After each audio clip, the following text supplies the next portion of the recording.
हमारे पास integration by parts. अब integration by parts हम लोग किस तरह से करते हैं। हम लोगों ने अपने स्टार्टिंग में और इंटर लेवल में भी इंटीग्रेशन बाय पार्ट्स करना सीखा था। किस तरह से होती है हमारे पास इंटीग्रेशन। अगर हमारे पास इंटीग्रेशन के अंदर दो फंक्शन हैं, ठीक है। अगर हमारे पास है लेट्स सपोज साइन एक्स है और एक्स है साथ, ठीक है। दो फंक्शन है तो हम लोगों ने सिलेक्ट करना होता है फर्स्ट फंक्शन हम लोगों ने किसको लेना है, सेकंड फंक्शन हम लोगों ने किसको लेना है, और हम लोग सेलेक्ट कर लेते हैं। लेट्स सपोज कि हम लोग कह देते हैं कि हमारा जो फर्स्ट फंक्शन है वो ये है और सेकंड फंक्शन जो है वो साइन एक्स है। तो इंटीग्रेशन किस तरह से होती थी, first function as it is आता था। सेकेंड फंक्शन की इंटीग्रेशन मतलब कोस साइन की इंटीग्रेशन क्या होती है, कोस एक्स, ठीक है, माइनस कोस एक्स और माइनस इंटीग्रल साइन, ठीक है। फिर सेकंड की इंटीग्रेशन तो वो हमारे पास क्या आएगी, माइनस कोस एक्स और फर्स्ट का डेरिवेटिव तो एक्स का डेरिवेटिव हमारे पास आएगा 1 और एक्स। अब यहाँ पर है माइनस एक्स कोस एक्स, ये जो माइनस माइनस है वो हो जाएगा प्लस और इंटीग्रेशन साइन कोस एक्स और डी एक्स, ठीक है। अब नेक्स्ट क्या करेंगे, इस कोस एक्स की इंटीग्रेशन कर लेंगे तो हमारे पास क्या होगा, कोस एक्स की इंटीग्रेशन क्या होती है, साइन एक्स। तो यहाँ इसी के साथ हमारा क्वेश्चन ख़त्म हो जाता है और इसके साथ हम लोग कोई भी कांस्टेंट जो है वो सी को अप्लाई कर देते हैं। मतलब इंटीग्रेशन बाय पार्ट्स इस तरह से होती है। अब हम लोगों ने इसको बाय थ्योरम सॉल्व करना है। सपोज कर लेते हैं कि एफ और जी हमारे पास दो फंक्शन है ए बी इंटरवल के ऊपर और रियल लाइन में जा रहे हैं। Are continuous function on a b, ये दोनों कंटिन्यूस फंक्शन है और डिफरेंशिएबल है with f dash and g dash are integrable. और यहाँ पे मैं क्या दिया हुआ है, एफ डैश भी इंटीग्रेबल है और जी डैश भी इंटीग्रेबल है। Then f into g dash into d x from a to b, ये हमें आंसर दे रहा है और ये इसके इक्वल है। अब हमें पता है कि एफ और जी जो है वो कंटिन्यूस फंक्शन है और अगर कोई भी दो कंटिन्यूस फंक्शन हो तो उनका प्रोडक्ट जो है वो भी हमारे पास क्या होता है, कंटिन्यूस फंक्शन होता है, ठीक है, और डिफरेंशिएबल है। सो अगर वो कंटिन्यूस है तो एफ ऑफ जी जो है वो इंटीग्रेबल है, ठीक है। अब हम लोग क्या करते हैं कि इसके ऊपर इसका डेरिवेटिव ले लेते हैं, एफ और जी का, एफ इंटू जी का डेरिवेटिव ले लेते हैं। तो आपको पता है कि प्रोडक्ट रूल लगाते हैं, तो कैसे लगाते हैं, प्रोडक्ट रूल देख लेते हैं हम लोग एक दफ़ा कि अगर हमारे पास क्या है, एक है 2x है और दूसरा फंक्शन है हमारे पास लेट सपोज कुछ भी ले लें, साइन एक्स ले लेते हैं, ठीक है। तो हमारे पास अगर दो फंक्शन का डेरिवेटिव लेना है तो हम लोग लगाते हैं इसके ऊपर प्रोडक्ट रूल। तो प्रोडक्ट रूल किस तरह से लगाते हैं, फर्स्ट फंक्शन हमारे पास आ जाता है एज इट इज़ और सेकंड का डेरिवेटिव, साइन का डेरिवेटिव क्या होता है, cos x plus second as it is sine x हमारे पास एज इट इज़ आ जाएगा और इसका डेरिवेटिव क्या होगा 2, क्योंकि एक्स का डेरिवेटिव तो हमारे पास 1 होता है।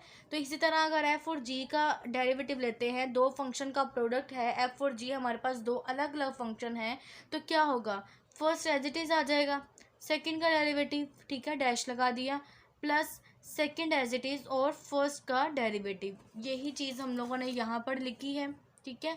अब हम लोगों ने कहा है कि एफ और जी जो है वो इंटीग्रेबल हैं और यहाँ पर एफ डैश भी इंटीग्रेबल दिया हुआ है, जी डैश भी इंटीग्रेबल दिया हुआ है, एफ और जी इटसेल्फ भी इंटीग्रेबल है क्योंकि वो कंटिन्यूस है। तो हमारे पास क्या होगा, product of two integrable function is also integrable.